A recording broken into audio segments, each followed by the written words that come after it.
बिस्मिल्लाहिर्रहमानिर्रहीम। शुरू अल्लाह के नाम से जो बड़ा मेहरबान निहायत रहम वाला है। अस्सलाम वालेकुम गाइस। तो स्टूडियो में हम डिस्कस करेंगे आरपीएम आईवीएच और पैकेज नेम के बारे में। ये क्या है? आरपीएम ऑलरेडी आपको बता दें, रेड हैट पैकेज मैनेजर। उसके बाद हाइफन और आई इंस्टॉल, वी से वर्बोज और एच से हैश, यानी कि इंस्टॉल करें। जब इंस्टॉल हो रहा तो हमें वर्बोज हैश वर्बोज मतलब हमें नज़र आता रहे, आउटपुट उसी की डिस्प्ले हो।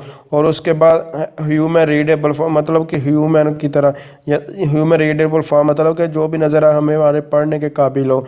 तो क्या हो, यानी कि ये हमारे पास, मैं आपको फिर आई इंस्टॉल के लिए वी वर्बोज के लिए एच हैश, तो जो भी हम इंस्टॉल करें वो हमारे सामने जो है हमें नज़र आता रहे। तो हम चलते हैं सेंटोस पे ऊपर और इसको जो है वो जो डिस्प्ले करते हैं, यानी कि टर्मिनल पे आपको इन चीज़ों के बारे में बताता हूँ। इससे पहले वाले ट्यूटोरियल में मैं आपको बता चुका हूँ कि ये सेंटोस जो डिस्क होती है वो कैसे लिनक्स में जो है कोई भी डिस्क है कैसे इंसर्ट करती हैं, कैसे उसको म्यूट करते हैं, रेडी बता चुका हूँ। तो अगर आपने पहले वाला ट्यूटोरियल नहीं तो कमेंटली आप पहले वाला ट्यूटोरियल देख सकते हैं। ये आप कोई भी फाइल नेट से डाउनलोड कर लें या फिर डिस्क से कर लें, कापी जिस तरह मर्जी कॉपी कर लें लिनक्स वगैरह में। उसके बाद उसको इंस्टॉल करते हैं। तो उसके बाद जस्ट हमें जो आरपीएम जो है वो मैन कमांड के थ्रू आप देख सकते हैं, मैनुअल से निकला हुआ है। या रेडी इसके बारे में बता चुका। उसके बाद मैन लिखे और आरपीएम लिखें।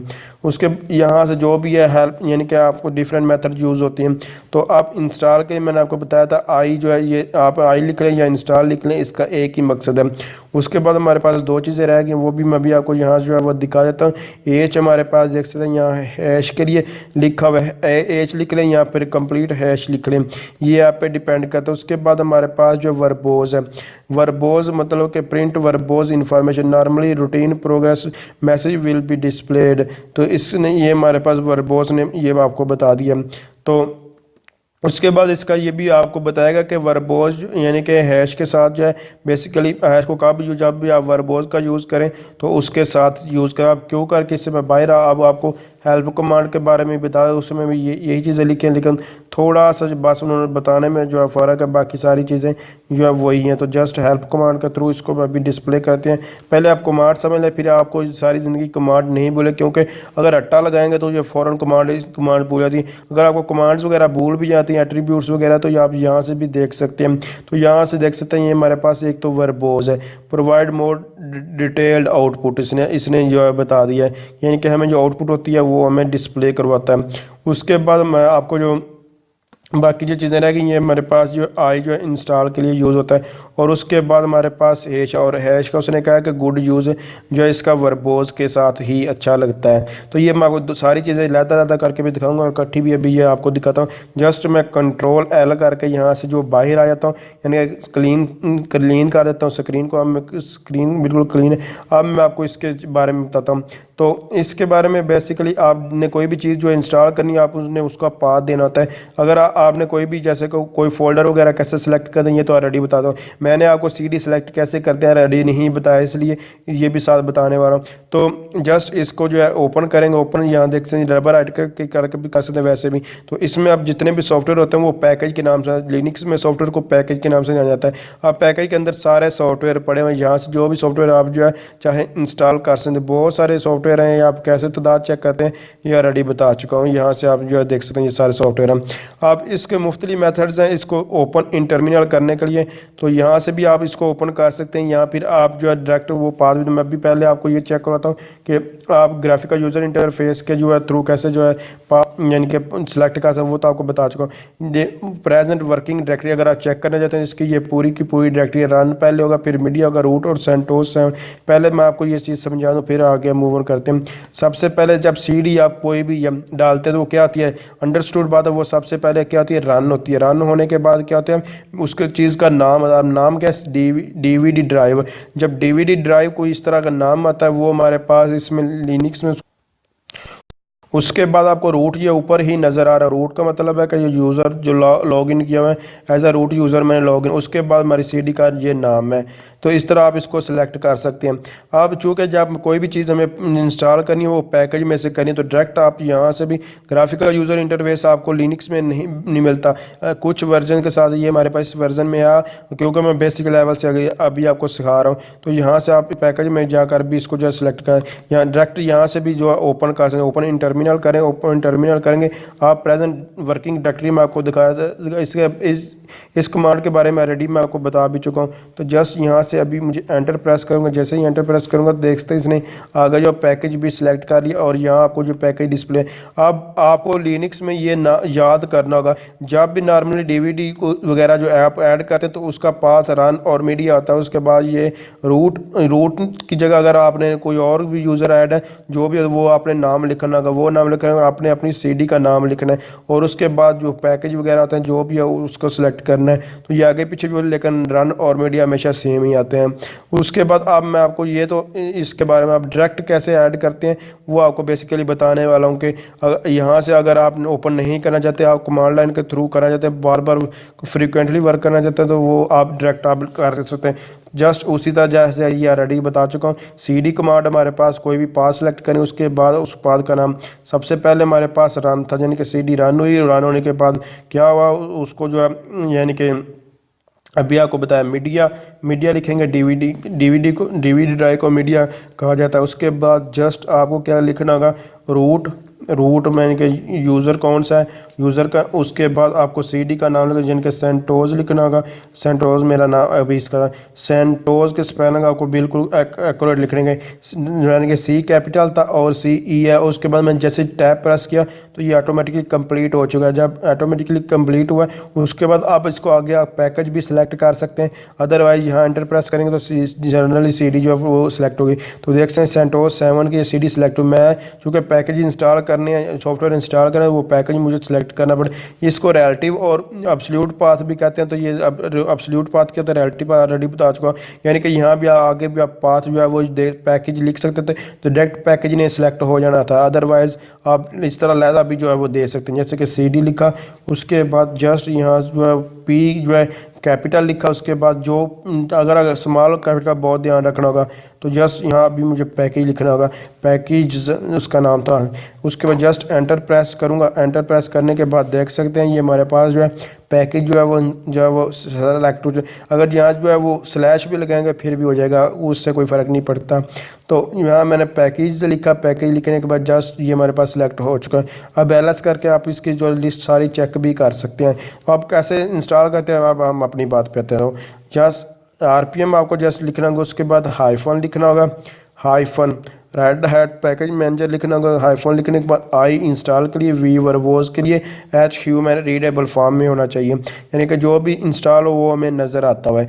पहले तो मैं आपको नज़र नहीं आएगा वैसे उस तरह का, यानी कि इंस्टॉल हो हमें नज़र कुछ ना है, यहाँ पर पहले हमने नज़र आई है हम लिखते जाते हैं, यानी कि वो वर्बो ह्यूमन रीडेबल फॉर्म। अब क्या इंस्टॉल करना है, कोई एक चीज़ छोटा, सबसे पहले छोटा सा एक सॉफ्टवेयर इंस्टॉल करते हैं, VS very secure FTP file transfer protocol D, इसको इंस्टॉल कर ले। पहले तो आपको चेक करवा दें, ये हमारे पास ऑलरेडी इंस्टॉल नहीं है, ये आप कमांड में आपको ऑलरेडी बता चुका हूँ चेक कैसे करते हैं, क्यू के थ्रू जो है हम इसको जो है वो सिलेक्ट कर सकते हैं।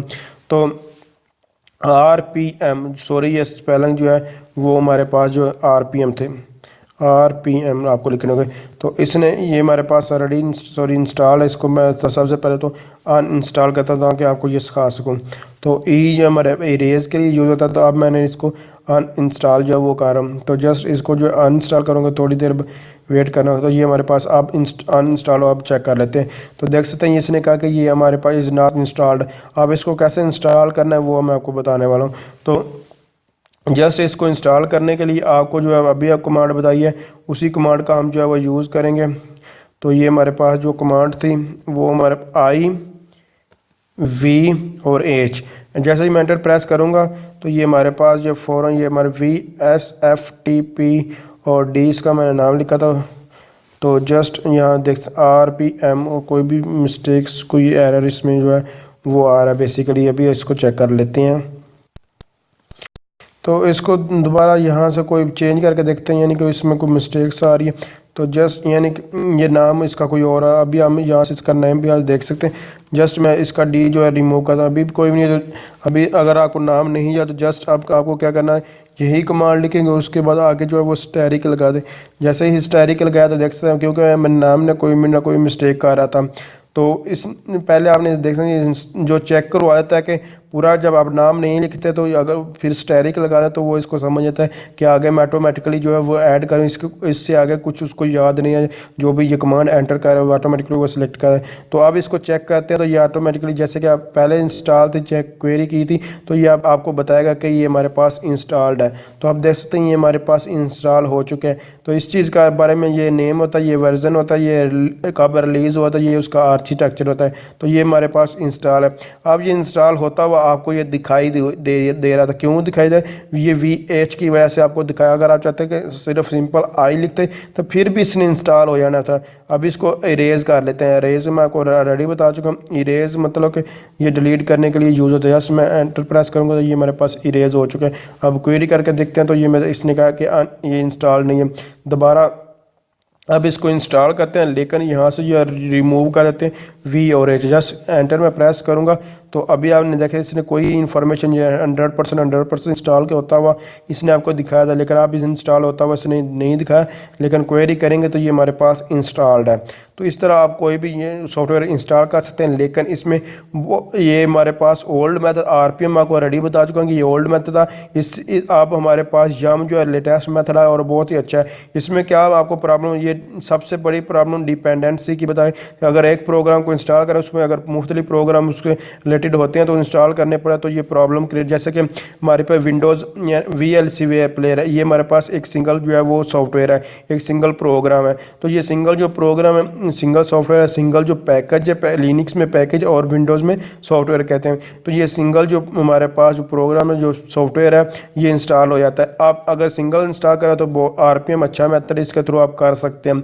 लेकिन अगर आप मल्टीप्लाई करना है, जैसे कि हमारे पास विजुअल स्टूडियो है, अब विजुअल स्टूडियो क्या आता है, उसके साथ आपको जो है और भी सॉफ्टवेयर जो है इंस्टॉल करने पड़ते हैं। तो वो आप इस तरह का अगर कोई भी प्रोग्राम होगा तो इसमें RPM क्या होता है, वो प्रॉब्लम के विंडो में आपको एग्जांपल दे रहा हूँ। विंडो में क्या होता है, विजुअल स्टूडियो में इंस्टॉल करने का और या माइक्रोसॉफ्ट वर्ड, तो आप माइक्रोसॉफ्ट ऑफिस का आप ऑफिस को इंस्टॉल करने के लिए उसमें मल्टीपल फाइल्स होती हैं। अब डिफरेंट फाइल जो है वो इंस्टॉल होती हैं। तो इसी तरह आप यहाँ जो अगर इंस्टॉल करें, इस तरह का सॉफ्टवेयर इंस्टॉल करना चाहे तो RPM इस तरह के सॉफ्टवेयर को इंस्टॉल करने में बहुत ज़्यादा प्रॉब्लम क्रिएट करता है। डिपेंडेंसी को हर एक को देखना पड़ता है, फिर उसको दोबारा डाउनलोड सर्च करके उसको फिर इंस्टॉल करना बहुत सारा प्रॉब्लम क्रिएट। उसके लिए हमारे पास यम आया था। यम के बारे में लेटेस्ट है, उसके बारे में ट्यूटोरियल में डिटेल के साथ बताऊँगा। अभी इसके बारे में आप समझने तो अभी आपको ये भी मैं आपको चेक करवा देता हूँ। जैसे कि कोई और प्रोग्राम इंस्टॉल करें जिसमें डिपेंडेंसीज होती हैं,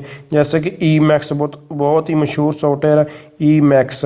तो एंटर प्रेस करूँगा तो ये हमें क्वेरी देगा कि ये हमारे पास सॉफ्टवेयर इंस्टॉल नहीं है। तो जस्ट आप इस सॉफ्टवेयर को इंस्टॉल करती हैं। तो अब मैं आपको ये डिस्प्ले से तो आपको बता दूँ, यहाँ जो जस्ट यहाँ इसी को जो है Emacs को इंस्टॉल कर देते हैं। तो अब Emacs का मुझे कंप्लीट नाम नहीं है तो जस्ट एंटर यहाँ स्टैरिक लगा देता हूँ। तो उसके बाद आप अगर पूरा नाम दे दूँगा फिर मैं स्टैरिक लगाने की कोई ज़रूरत नहीं। तो इसने देखते हैं फेल्ड डिपेंडेंसीज, मतलब कि ये ओल्ड मेथड था और ये डिपेंडेंसी आई है सारी। ये सब पहले हम ये सॉफ्टवेयर इंस्टॉल सारे हमें 1 बाय 1 जो है वो करने पड़ेंगे। जब हम 1 बाय 1 सारे कर लेंगे तो उसके बाद ये सॉफ्टवेयर इंस्टॉल हो, अदरवाइज ये सॉफ्टवेयर इंस्टॉल नहीं हो सकता। तो इस तरह अगर आप कोई भी सॉफ्टवेयर RPM के थ्रू जो है वो चेक करना चाहते हैं, इंस्टॉल करना चाहते हैं तो आप कर सकते हैं। लेकिन ये ओल्ड मेथड है, ये इतना यूज़ नहीं होता। इससे यम बहुत ही अच्छा है मेथड है और वो हमारे पास सेंटोस में बेसिकली यूज़ होता है, बहुत ज़्यादा यूज़ होता है। तो सेंटोस में ये हमारे पास लिनक्स की मुख्तलिफ डिस्ट्रीब्यूशंस वगैरह आई हैं। तो हर डिस्ट्रीब्यूशन में डिफरेंट चीज़ें मेथड यूज़ होते हैं। ऑलरेडी आपको सारी चीज़ें बता चुका हूँ। तो इस तरह आप जो है RPM के थ्रू आपको ये इन्फॉर्मेशन थोड़ी बहुत होनी चाहिए कि RPM अगर कहीं से देखते हैं तो ये क्या चीज़ें आपको पता चल जाना चाहिए। तो अगर आप समझते हैं ये वीडियो हेल्पफुल है, इसको लाइक शेयर और कमेंट जरूर करें। Thanks for watching. अल्लाह।